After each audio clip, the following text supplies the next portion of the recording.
What if I told you that all of the advice you've ever heard from me or Dave Ramsey or Susie Orman or Graham Stephan or Andre Jick or any other YouTuber you've watched here is wrong?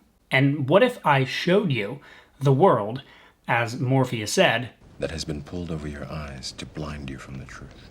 And like Morpheus, I'm going to offer you a pill. Take the blue pill. Stop watching this video right now and the story ends. Keep searching for that perfect bit of financial advice that's going to give you the success you dream of. Or take the red pill. Keep watching this video and I'll show you why there's more to this financial advice thing than what you see. You've got 3 seconds to decide. All right, you stuck with me. If you're new here, my name is Nick True and I make videos about how you can use money as a tool to do more of what matters to you. And let me share 2 problems with everyone who doles out financial advice, and yes, that includes me.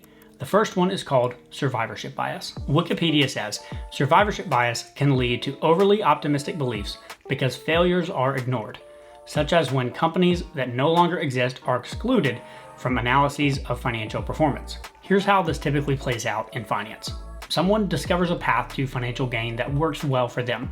Maybe it's super frugality or budgeting or credit card churning, or maybe they change careers or start selling real estate or start a business or dividend investing, or maybe they're even buying and flipping NFTs. They get some success and they're really excited about what they've done and they genuinely want to help other people and see them do the same. So they start a YouTube channel or they start blogging or writing books or whatever. They start doling out advice. And they build a legitimate audience because they have had success and people are hopeful that they can emulate that success. So people come and they start doing exactly what this person told them to do, which is exactly what worked for them. The problem, as you may have guessed, is that we all have different strengths and weaknesses, desires, goals, and starting points. There are just too many variables affecting financial outcomes that it's impossible to replicate someone's exact actions that worked for them and expect to get the exact same results. This isn't an exact science. What works for me may not work for you, and what works for you may not work for me. It reminds me of this great little meme that I found on Nick Majuli's site of Dollars and Data. He's got this guy on a stage with all these money bags around him, and he says, "Never stop buying lottery tickets, no matter what anyone tells you. I failed again and again, but I never gave up. I took extra jobs and poured the money into tickets, and here I am, proof that if you put in the time, it pays off." And that is what I'm talking about. And honestly, I'm not even blaming the people who dole out this advice. I don't think that they have some sort of malicious intent or something that they're hiding on purpose. I do believe that most people are genuinely trying to help. But the problem is that we're all human and we're all affected by survivorship bias, and it affects us especially when we're talking about financial advice. That's because when you're listening to people who are doling out this financial advice on some specific path that worked for them, you're not hearing from all the people that took that same path or at least a similar path and it didn't work for them. You're only hearing from the people who actually had the success.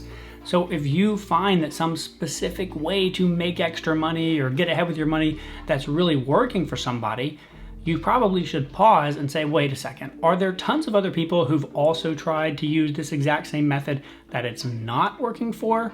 Is survivorship bias at play here? Or do I think that I can actually take some of this information, apply it to my own life, and find a winning formula? The fact of the matter is that people who try to achieve financial success by going down a specific path and it didn't work, those people don't have YouTube channels that you and I can watch and learn from. It reminds me again of this quote that I found from Nick Majuli's article where he says, "History is written by the victors, and so is most of the financial advice." And that leads us to the second problem with financial advice, which is the post hoc fallacy. Wikipedia says, post hoc is a particularly tempting error because correlation appears to suggest causality. The fallacy lies in a conclusion based solely on the order of events, rather than taking into account other factors potentially responsible for the result that might rule out a connection. A simple example is, the rooster crows immediately before sunrise. Therefore, the rooster causes the sun to rise. Here's how this usually plays out with financial advice. First off, somebody decides they want to do something, right? They set a financial goal for themselves. Then they set out, they go for it, and they actually achieve that financial goal.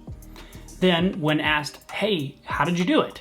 They lay out their system step by step, exactly what they did to achieve that success. But when you start looking at what they laid out, you realize that actually they've included a bunch of variables or correlating facts that actually had nothing at all to do with their success.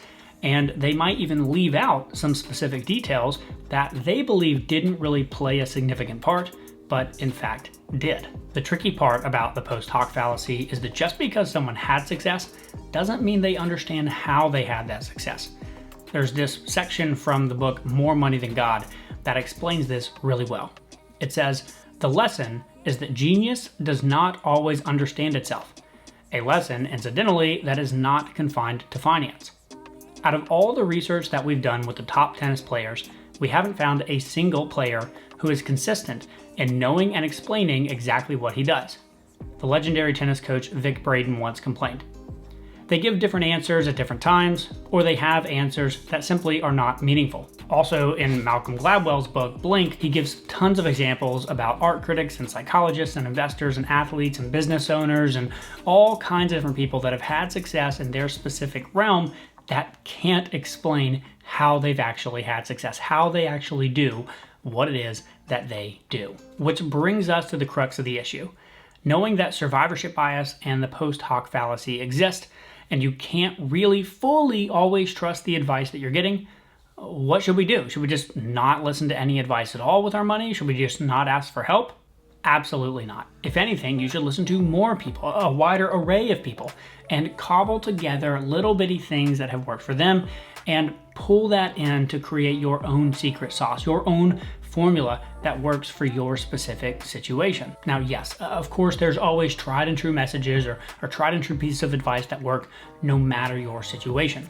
That's why on this channel, I try really hard to provide you frameworks rather than just advice of, hey, here's what worked for me. Frameworks like the only way to get ahead with your money is to spend less than you earn. And the only way to spend less than you earn is to either spend less money or make more money. You gotta grow that gap. Those are your only two choices. That's a framework, and that's always true. Those are your only two options.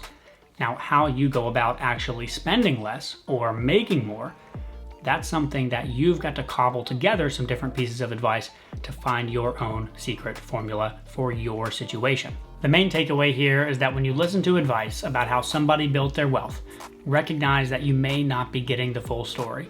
Not because they're malicious or they're trying to be deceiving, but simply because they're human. And humans struggle with these biases and sometimes quite literally cannot remember all of the complex variables that led to their current situation. Doesn't mean you can't learn anything from them. It just means to take it with a grain of salt. And speaking of advice that worked for me, but may not work for you, up here's a video on retiring early without financial independence. I'd love for you to watch it, and I hope you enjoy.